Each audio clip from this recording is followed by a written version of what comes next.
Hi, today we're going to talk about film criticism. What does it take to review a film and what does it take to be a film critic as a professional? Writing about movies, people think, is one of the coolest jobs on the planet, and actually it really is. But it's also not an easy one. It comes with a lot of responsibility and there is a real rigor associated with it. A film critic, week after week, has to watch every single film, every single moving picture product that is released. Some of them are great, some of them are not so good, and some of them are downright terrible. But we do it. We do it week after week. We watch sometimes 4 to 5 movies in a week, and people who are reviewing shorts and series sometimes have to watch even more.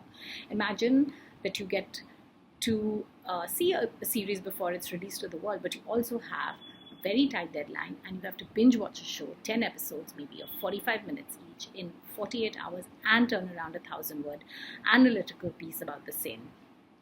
And you have to do this week after week, 52 weeks in the year. It's definitely one of the cooler jobs, but it is also one that people seem to think doesn't require some sort of, a discipline. There's a great discipline attached to it because besides watching the films regularly, you have to deliver to deadlines. And you also have a responsibility to analyze the art because cinema and film is a form of art. When you're reviewing a film, you have to break it up into the sum of its parts. So not only are we summarizing the story, which really should just be one paragraph in your review, preferably, but you're looking at all the elements that go into making a movie a complete experience. We have to look at the plot, we have to look at actors and their performances, how they've interpreted the character, how has the writer taken the character arc, what does the script do, what was its intention, did it fulfill the things it set out and promised to deliver? Did it fall short in those areas? If it was a genre film like horror, did it make you afraid? Were you fearful? Were you, on the edge of your seat? If it was an action thriller, how were the special effects? How were the big set pieces of, drama and violence?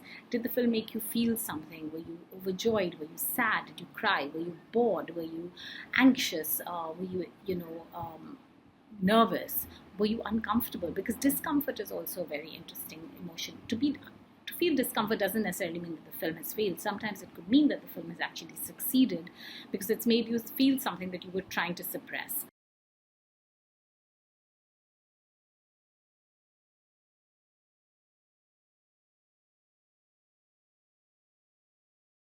Reviewing a film is much like reviewing the new restaurant that opened down the road. You go in, you check it out, you taste it, you taste the food, you look at the ambience, you look at the service, and you put all of that and the feeling that left you with at the end. Did you have a good time?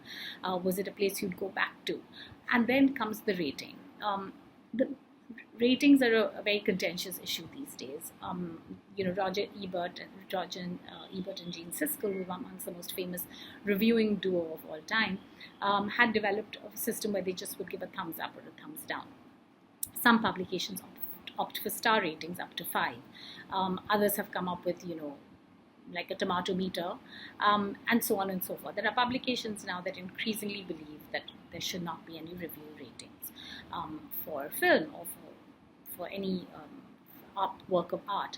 And that is because oftentimes the review gets reduced to that summary of 3 stars or 2.5 stars or whatever. And that's what people remember. They don't actually read the deep analysis, which offers you observations, which offers you insights, a background, a context.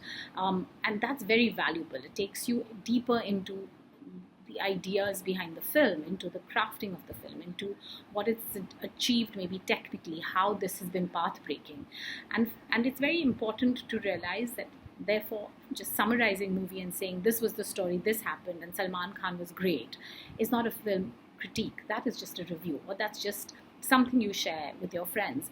Because today, in the age of social media, very honestly, everyone's a film critic.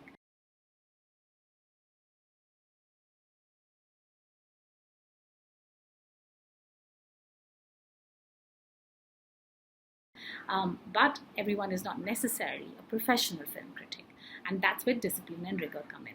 If it's a career you want to pursue, I would say start by just watching as much as you can.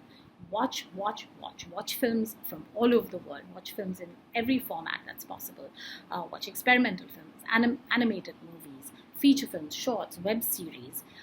Even if it's you must watch documentaries, and don't just watch films of your country or of your language or of that one filmmaker who you adore or that genre that you're obsessed with, because then you end up writing fanzines. You have to watch cinema from around the world, and it's never been easier to access that. With all these streaming platforms and with film festivals that come right to our doorstep, we have no excuse for not accessing the best of world cinema, from Tunisia, Iran, Russia, Malayalam films, Assamese movies, movies from Malaysia, Australia, you name it. Nearly every country in the world has a filmmaking center. So how do you structure a film review? To structure a film review, you first have to find your personal tone. It's very important as a writer to develop that personal tone. And so after you've done all this watching, and alongside it, start working on your style.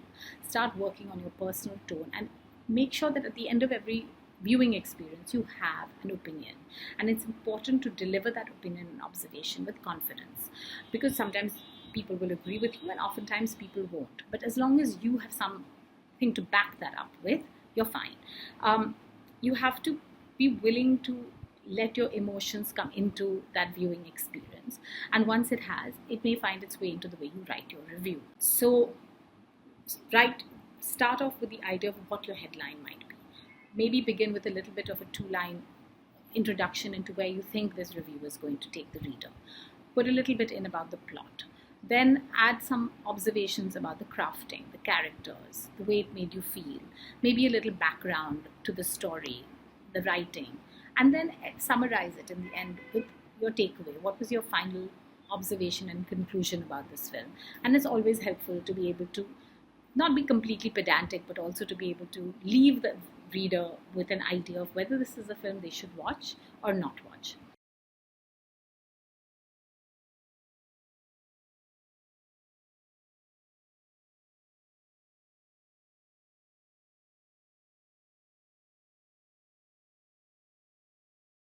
So if a career in film criticism interests you, here are a few things you can do. 1. Watch movies. Watch films in all formats, in all languages, from all generations. 2. Read. Read books about film, about filmmakers, about film criticism, and about film critics. Read film reviews. And don't just read reviews by critics that you agree with. It's also very important to read those critics you disagree with, and to read reviews you disagree with, because that's when you will kind of look at a film through a slightly different lens, which will also challenge your own thesis about a movie. Write. Start writing, start developing your own personal tone, the confidence to deliver your observations, find your unique spin on things, and also write actual structured reviews which you start sharing with people. It's not a bad idea to start sharing it through social media or through your friends, but try to find your unique voice. Finally, just have some discipline to watch things every week. Watch things just so that you can keep yourself, abreast of everything that's new and everything that's fresh. And also watch things by the masters. Start building your own understanding of the journey of cinema. And what we film critics do basically is we review films and we evaluate them so that you can make better choices. See you at the movies.